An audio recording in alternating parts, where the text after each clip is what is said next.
Shalom bien-aimés dans le Seigneur, c'est le révérend pasteur Patrick Kalengi. Aujourd'hui, nous sommes mercredi. Bienvenue dans cette émission Vaincre la sorcellerie. Nous avions commencé depuis hier pour parler le porte que vous ouvrez, que le sorcier de votre famille vous atteint. Voilà. La première porte, nous avions parlé sur la fausse compassion. Donc, votre attitude là, les fausses compassions qui fait que le sorcier de votre famille puisse vous atteindre facilement et profiter de votre compassion, de votre attitude, de flexibilité, tout ça, pour vous infliger beaucoup de malheurs et vous allez vous retrouver un jour dans le chaos. Tout est parti, tout est détruit, tout est gâté. Ça sera déjà tard. Vous donnez l'amour, mais ils vous remettent le chagrin. Ils profitent de votre amour pour vous détruire systématiquement jusqu'au bout. Voilà. Donc c'est comme un citron qui est pressé. Voilà. Ça reste vide comme ça là. Donc c'est de cette manière qu'ils vont vous laisser. Vous allez continuer à pleurer, à pleurer, à pleurer jusqu'à la retraite. Jusqu'à ce que vous allez prendre la retraite, vous n'avez rien foutu. Tout le temps est perdu comme ça là, dans le stress, et vous allez développer même des maladies, des AVC, tension artérielle, des choses. Et ils sont contents parce que ce sont eux qui vous ont infligé ça. Ils peuvent passer, vous dire non, courage, ça va passer, vous présenter l'amour alors que en réalité, dans leur cœur, ils sont en train de se moquer de vous. Et ils croyaient que c'est lui. Moi, j'ai déjà entendu des sorciers plusieurs fois parler comme ça, de sorciers qui ont été délivrés. Ils disent que non, tel que nous étions là, nous étions en train de nous moquer de lui. Même quelqu'un qui est décédé, il se moque de lui parce que ce sont eux qui l'ont tué. Voilà. Ils vont aller même jusqu'à ta tombe. Le jour de l'enterrement, ils vont t'accompagner même jusqu'à la tombe. Ils vont commencer même à piétiner le cimetière, à piétiner votre tombe et à dire des choses, à danser. Et dans le lieu de deuil, là, quand ils pleurent, ils font semblant de pleurer là, ils sont en train de rire.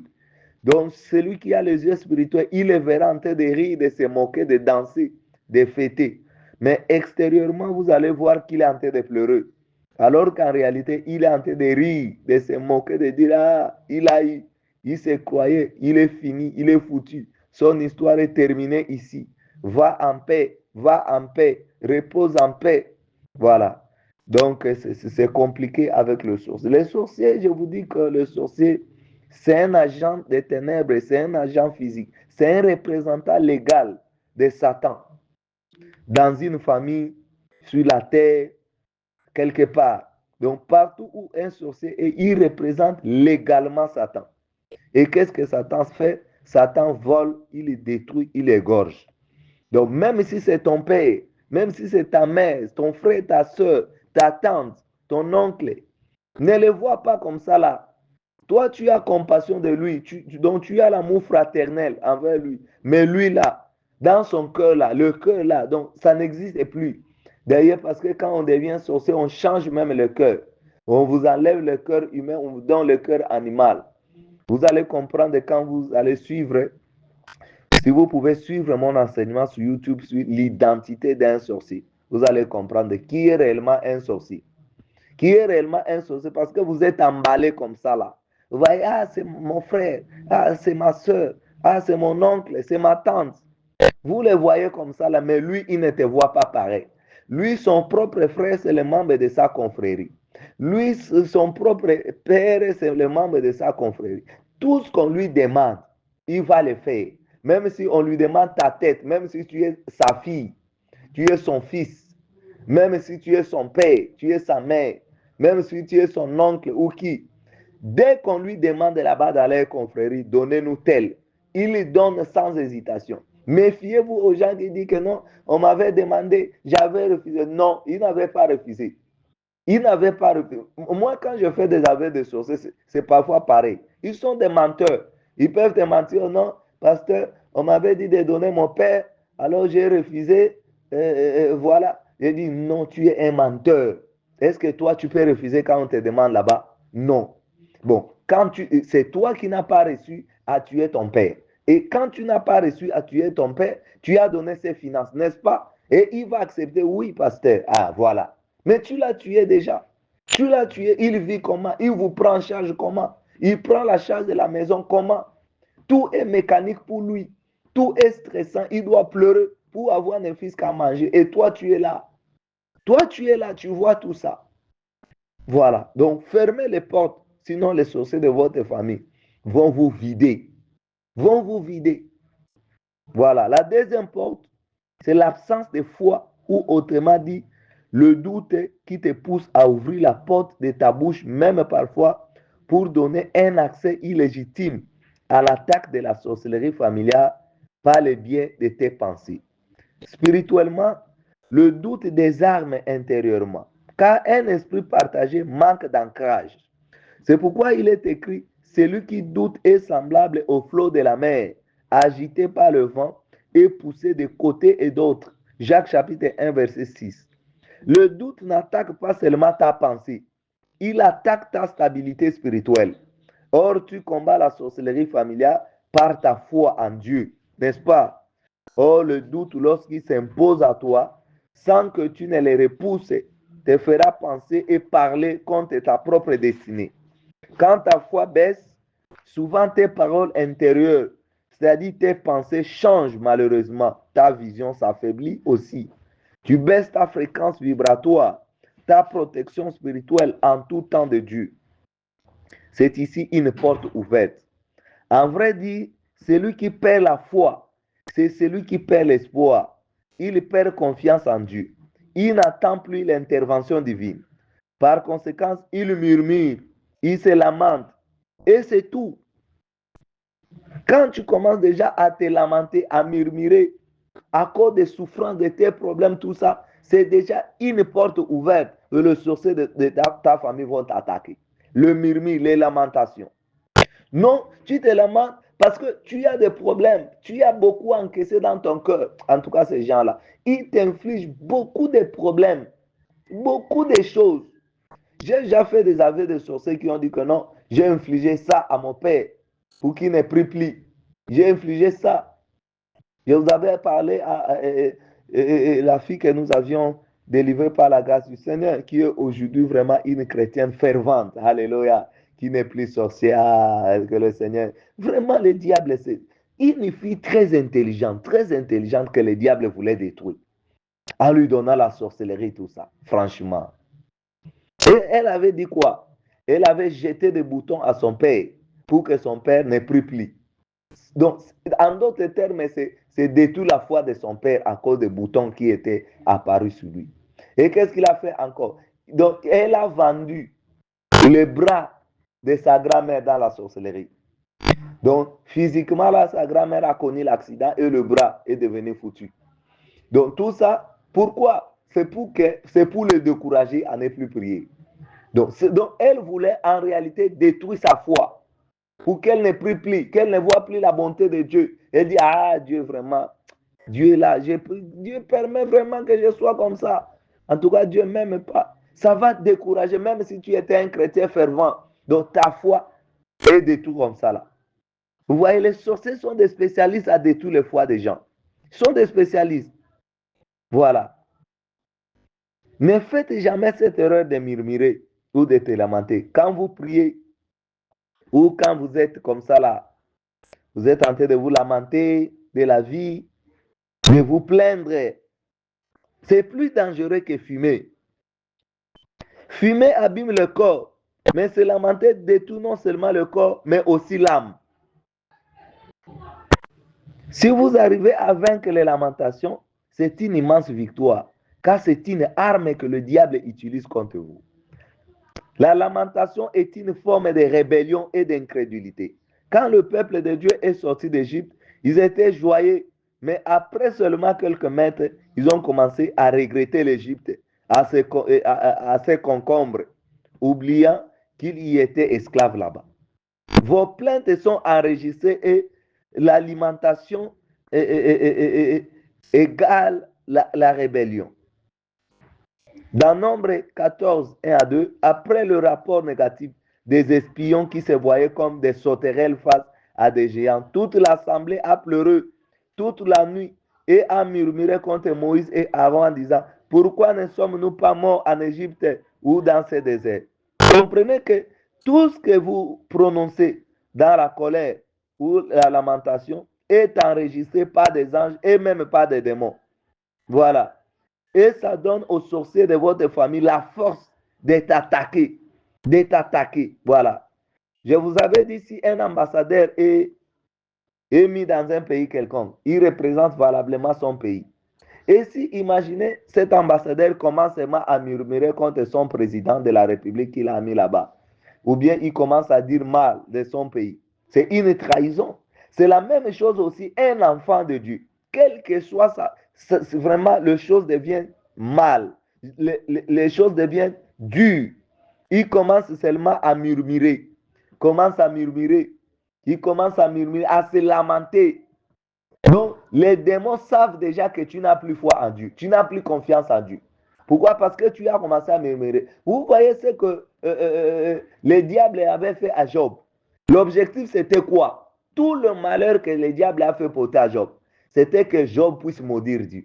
Maudire Dieu, c'est-à-dire que ne plus rien entendre de Dieu. Donc, puisse manquer la foi. Je vous dis que quand les sorciers là vous infligent des malheurs, c'est pour détruire votre foi. C'est ça l'objectif principal.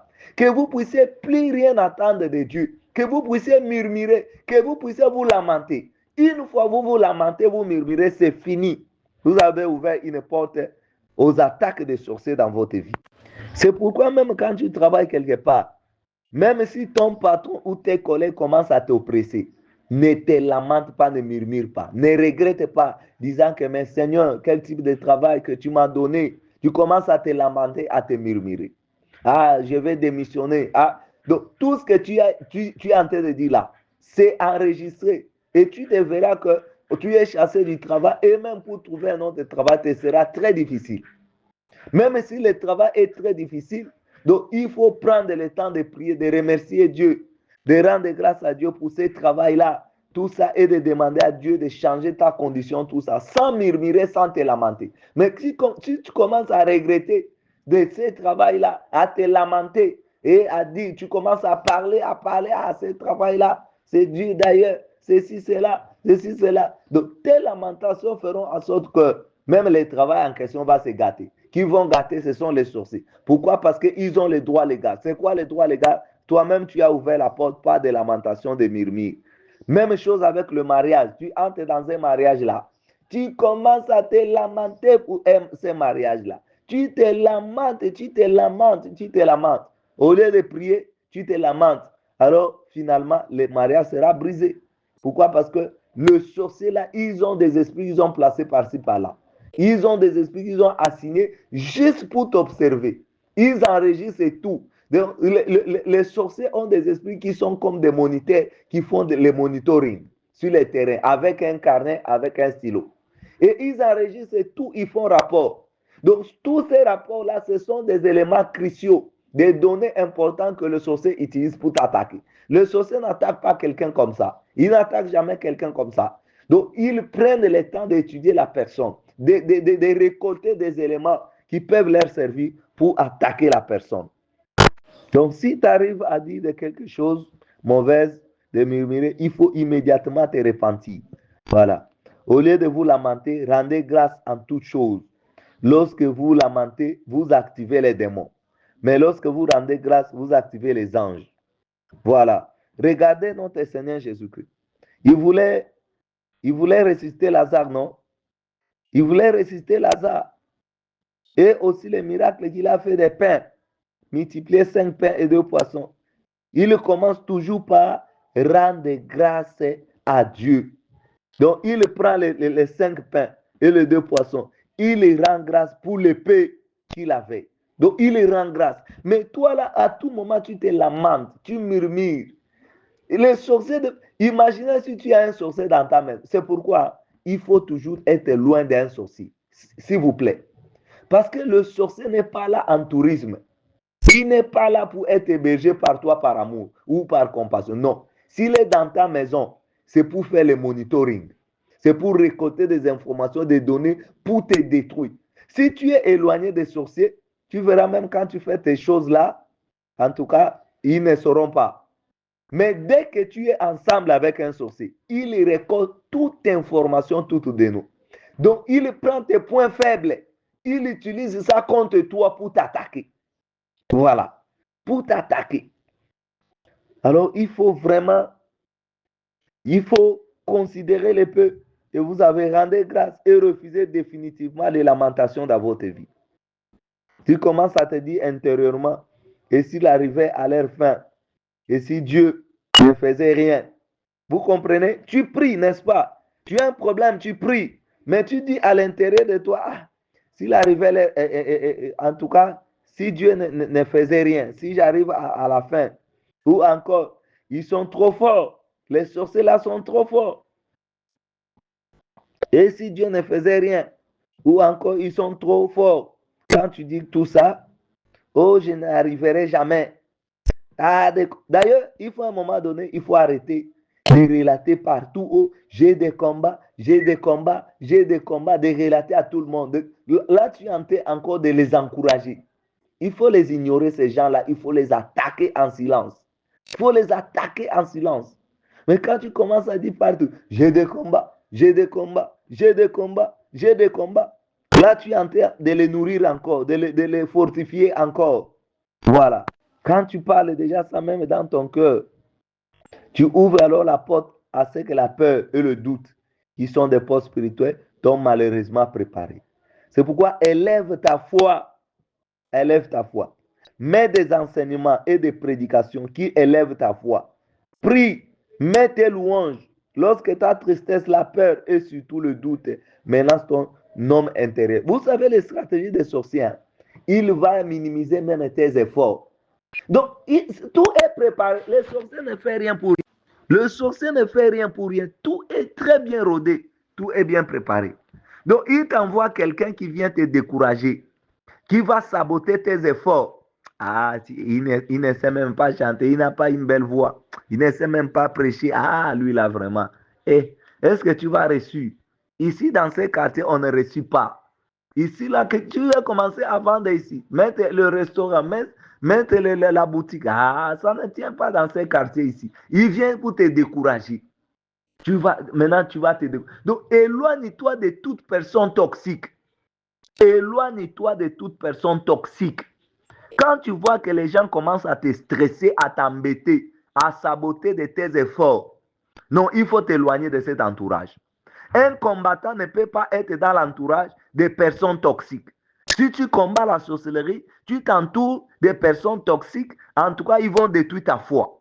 Ils vont détruire ta foi. Parce que les sorciers sont des spécialistes de provoquer des choses.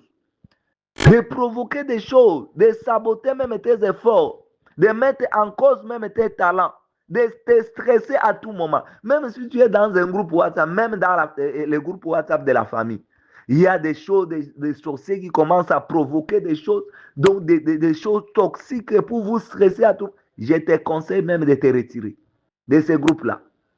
Parce que ton mental, parce que le sorcier attaque beaucoup les mentales.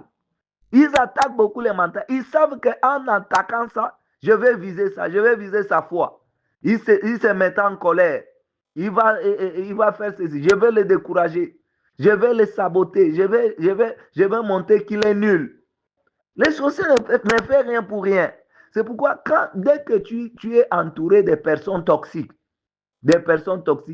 tu dois t'éloigner des personnes. L'apôtre Paul, n'est-ce pas, a dit à Timothée que Alexandre le forgeron m'a fait beaucoup de mal. Alors, prends garde de lui. Prends garde de lui. Prends garde de quelqu'un, il faut, c'est-à-dire quoi? S'éloigner de cette personne-là. S'éloigner tout simplement. S'éloigner. Donc, toutes les personnes toxiques là, qui n'acceptent pas tes efforts, qui te minimisent là, qui te foulent aux pieds, qui ne connaissent pas, qui ne reconnaissent pas ton valeur, qui viennent te stresser, qui viennent te mettre des doutes dans le cœur. En tout cas, il faut t'éloigner de ces personnes-là. Il y a une dame qui m'avait expliqué. Elle était en train de prier tout ça. Elle rêve, dans le rêve, le sorcier de sa famille en train de se moquer de lui. Ah, toi, tu crois que même tes prières la montent au ciel. C'est ça, c'est que le sorcier de sa famille lui ont dit. Et tu crois que tes prières là vraiment même vont monter au ciel. Donc, c'était une façon de le décourager, de détruire sa foi, pour qu'il dise, les prières en question ne montrent. C'est pourquoi tu vois que quand tu commences même des séances de prière, tu as encore beaucoup de problèmes. Les gens vont se déchaîner contre toi pour te stresser, tout ça. Donc, tu te verras oppressé. Et tout ça, c'est pour détruire ta foi. C'est pour te décourager, pour que tu arrêtes. Pour dire que, en tout cas, moi, j'ai pris, mais j'ai toujours des problèmes qui s'accentuent, qui deviennent de plus en plus durs. Tu vas abandonner la prière et là, ils vont prendre l'emprise sur toi. C'est pourquoi élève ta foi, mon frère et sœur. Élève ta foi. Évite de penser, car plus tu penseras à tes difficultés, aux attaques, à la souffrance, plus tu seras tenté d'en parler avec la bouche, avec ta bouche finalement. Et plus l'oppression de la sorcellerie t'atteindra et t'envahira. C'est comme ça qu'ils opèrent. Évite des personnes toxiques, l'entourage toxique, des personnes qui viennent t'acculer, te stresser, te pousser à penser à tes blessures ou tes erreurs du passé. Tu verras même dans le rêve, le sorcier vient te rappeler tes erreurs du passé, tes blessures du passé. Méfie-toi des personnes qui te rappellent toujours tes erreurs du passé, tes blessures du passé. Méfie-toi à de telles personnes. Même s'il vient dans le cadre comme s'il vient te consoler. Non. Ce qui est passé, c'est passé. Pourquoi revenir sur ça? Pourquoi revenir sur ça? Avec quelle intention? Donc, ils vont revenir sur les choses anciennes. Les choses anciennes, tes erreurs du passé, tes blessures. Donc, tout ça, il vise tes pensées, il vise tes émotions, il vise ton cœur. Lorsqu'il t'attaque, essaye un peu de juste prier et ne pas parler de ce que tu subis. Tu comprends? Tu comprends? Lorsque tu subis des attaques de sorcellerie, essaye un peu juste de faire quoi? De prier et ne pas parler de ce que tu subis. Tu commences à parler aux gens. Tu commences à parler aux gens. C'est là où les problèmes commencent encore à devenir intenses. Ton silence intérieur et extérieur réduit en néant leur puissance. Lorsque tu pries en pointant l'attaque par la prière, plus que tu ne penses et parles de l'attaque. Tu comprends? C'est là où intervient maintenant la troisième porte par laquelle la sorcellerie familiale s'atteint souvent. La troisième porte, c'est ta bouche. C'est ta bouche. Tais-toi face à toute forme de provocation ou d'attaque verbale. Je vous dis que le sorcier attaque verbalement. On ne se justifie pas. On ne se défend pas verbalement. On ne s'explique pas face à la sorcellerie familiale. Il t'attaque pour que tu commences à t'expliquer, à te justifier, à te défendre. Là, c'est une attaque. Personne ne te donnera raison. Quand bien même tout le monde sait que tu as raison, personne ne te donnera raison.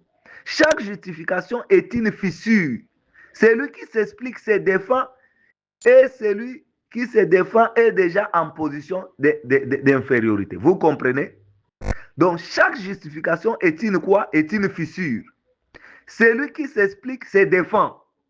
Et celui qui se défend est déjà en position de quoi? D'infériorité. Vous comprenez pourquoi les sorciers viennent vous attaquer verbalement. Donc, tu as accueilli même la belle famille chez toi. Quand la belle famille vient chez toi, ils vont faire quoi? Ils vont commencer à t'attaquer verbalement. Surtout si c'est un sorcier ou une sorcière. Ils vont commencer à t'attaquer verbalement. Ce n'est pas en vain. Donc, vous êtes des combattants. Vous devez avoir un esprit ouvert et vigilant. Si quelqu'un vient chez toi, il commence déjà à t'attaquer verbalement, faites beaucoup d'attention. Ne prends pas seulement ça de normal. Ce sont des flèches. Ce sont des flèches. Ce sont des flèches. Quelqu'un qui commence à te jeter des pamphlets. Il commence à te jeter des pamphlets. Oh non, c'est la belle famille est toujours comme ça. Faites attention, fais gaffe. Ce sont des attaques. Toi, tu es combattant, tu es combattante. Faites beaucoup d'attention. L'explication n'éclaircit pas. Vous comprenez? Tu comprends? L'explication n'éclaircit pas. C'est pourquoi ces sorciers-là, quand ils t'attaquent verbalement et que tu t'étais, c'est comme si tu les as provoqués. C'est comme si tu les as provoqués. Ils ont besoin que tu parles. Même, il peut t'envoyer même des voices sur le WhatsApp, tout ça. Donc, il est en train de viser tes émotions pour que tu parles, tu répliques, tu t'expliques, tu te défends. Tu comprends? L'explication n'éclaircit pas. Elle donne le pouvoir à l'autre Parce qu'en expliquant, tu donnes des informations. Tu révèles tes motivations et tu exposes tes doutes. Je vous dis que le sorcier analyse chaque mot et chaque phrase qui sort de ta bouche. Parfois, c'est toi-même qui donnes des informations et des données au sorcier. Quand tu expliques, quand tu cherches là de t'expliquer. Donc, c'est pourquoi un combattant n'est pas quelqu'un qui parle beaucoup là. Non. C'est une personne qui est réservée, qui est dans son coin. Parce que tu sais qu'en force de beaucoup parler là, tu ne sais pas qui est qui. Tu commences à parler, tu t'exposes. Tu donnes des informations, tu révèles tes motivations et tu exposes tes doutes. Et cette information sera toujours utilisée contre toi. Le sorcier ne veut pas te comprendre. Tu comprends? Quand le sorcier t'attaque verbalement, il n'a pas besoin de te comprendre même avec tes explications là. Ce n'est pas ça l'objectif. Quand il t'attaque, il attend de toi que tu te déchaînes, tu te libères. Parce que la Bible dit quoi? C'est de l'abondance du cœur que la bouche parle. Donc quand tu vas te déchaîner là, tu vas commencer à parler. Lui, il prend note. Il enregistre tout. Et ils vont aller dans leur coven pour aller s'asseoir autour de votre enregistrement là. Ils vont analyser mot à mot. Et ils vont récolter des données qui sont des informations pour t'attaquer. Le sorcier ne veut pas te comprendre. S'il te plaît, il ne veut pas te comprendre. Il veut t'étudier. Et donc, ce qui se passe quand tu n'expliques pas. Tu sais, quand tu n'expliques pas ce qui se passe, d'abord, il s'irrite. Tu comprends? Quand tu ne t'expliques pas, ils t'ont attaqué, ils t'ont accusé faussement, ils t'ont provoqué. Toi, tu t'étais. Tu comprends la première réaction? Ils s'irritent, puis ils insistent. Et finalement, ils inventent des choses à ton nom. Ils inventent, ils créent. Je dis que le sorcier, ce sont comme des intelligences artificielles. Il peut te faire ce que tu ne sais pas. Donc, tu te retrouves sur les réseaux sociaux avec un habit que tu ne connais même pas. Mais on t'a fait porter par l'intelligence artificielle. C'est ça les sorciers. Donc, les sorciers sont des spécialistes à créer des choses, à inventer des choses. C'est comme ça qu'ils opèrent. Alors, laisse-les. Car pendant qu'ils spéculent et diffament sur toi, toi, tu avances. Et la confusion les affaiblira quand ton silence les confondra. C'est de ça qu'il s'agit. Notre Seigneur Jésus-Christ est un exemple frappant. Vous comprenez? Lui étant Dieu dans sa gloire, il a renoncé à sa gloire. Il est venu dans ce monde sans commencer à brandir sa divinité partout pour se justifier auprès des hommes. Il avait beaucoup d'ennemis qui ne le comprenaient pas, qu'il accusait à tort, mais il n'était pas là en tête de se justifier, de chercher à convaincre les gens. Non, tu n'as pas cherché à convaincre quelqu'un. Si quelqu'un ne veut pas de toi, il pense que toi tu es faux. Mais tu te retires, c'est simple, non?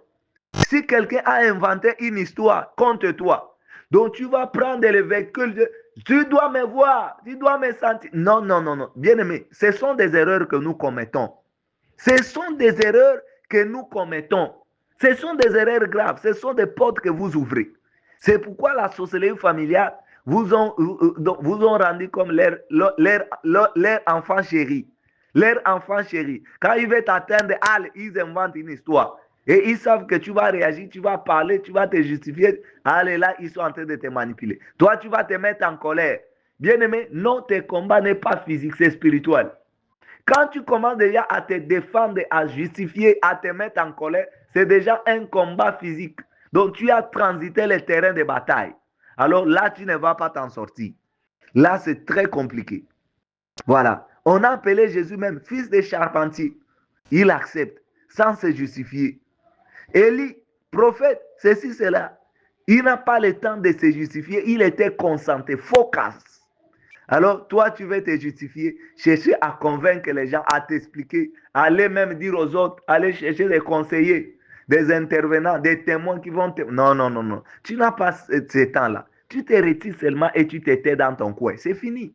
Ne gaspille pas ton énergie à répondre aux gens. Certaines personnes ont déjà pris leur décision à ton sujet, avant même de t'avoir écouté. Tu peux... C'est pourquoi, vous voyez même quand on jugeait Jésus, non? On l'a amené chez qui? Hérode. Hérode vraiment était content. Il croyait que Jésus va commencer à faire quelques miracles à sa présence, tout ça, parce qu'il a appris de lui. La Bible dit que toutes les questions que le Hérode a posées à Jésus, Jésus n'a répondu à aucune question. Il s'est tué. Vous comprenez pourquoi? C'est une stratégie de combat spirituel. Le combat spirituel a des stratégies. Si tu ne connais pas, tu vas te mêler dans n'importe quoi et d'être emballé. On va t'emballer. Voilà. On va t'emballer. Tu peux t'expliquer, te justifier et apporter toutes les preuves possibles. Elles choisiront quand même de croire ce qu'elles veulent croire. Vous comprenez? Ne transforme pas ta vie à un tribunal où tu passes tout le temps, tu passes ton temps à te défendre. Non, non, non, non. Tout le monde n'a pas besoin d'une explication. Tout le monde n'a pas accès à ton histoire. Tout le monde n'est pas qualifié pour comprendre ce que Dieu fait dans ta vie. Tout le monde n'est pas qualifié. Il y a des moments où tu dois rester incompris. Tu dois rester incompris. C'est pourquoi les Africains, ceux qui les tuent, hein, ils cherchent que tout le monde puisse l'acclamer. Si je fais ceci, qu'est-ce qu'ils vont dire? Si je fais cela, qu'est-ce qu'ils vont dire? Et si je refuse ceci, qu'est-ce qu'ils vont dire? Ah, toi, tu veux satisfaire tout le monde. Mais après avoir, imagine, fais le bilan de ta vie. Tu as fait beaucoup d'efforts non pour satisfaire des gens, pour qu'ils disent positivement de toi. Mais le bilan de ta vie là, ils t'ont ruiné, n'est-ce pas? Ils t'ont ruiné de retour. C'est-à-dire que ça n'a pas un salaire. Chercher à satisfaire des hommes n'a pas un salaire, je vous dis. Je vous dis, parfois le silence est une preuve de foi et de confiance en Dieu. Laisse Dieu répondre là où tes paroles ne suffisent plus. Laisse Dieu te défendre là où les hommes t'accusent. Laisse Dieu révéler la vérité au moment opportun. Vous voyez, la vérité finit par triompher, même si on t'accuse à tort. Laisse Dieu révéler la vérité au moment opportun. Continue d'avancer. Continue de faire le bien. Continue de marcher dans l'intégrité. Continue à combattre dans des prières. Lorsque Dieu s'élève pour défendre quelqu'un, aucune accusation ne peut résister à sa justice. Vous comprenez? Ne gaspille pas ton énergie à répondre aux gens. Investis-la plutôt dans la destinée que Dieu a préparée pour toi, dans des prières, dans la méditation de la parole de Dieu, dans l'œuvre de Dieu. C'est par là que tu verras des grandes choses. Nous allons nous limiter là-bas pour aujourd'hui. Nous allons continuer demain par la grâce de Dieu avec la quatrième et la cinquième porte que les sorciers de ta famille utilisent pour t'atteindre. Que le Seigneur te bénisse. Bonne journée.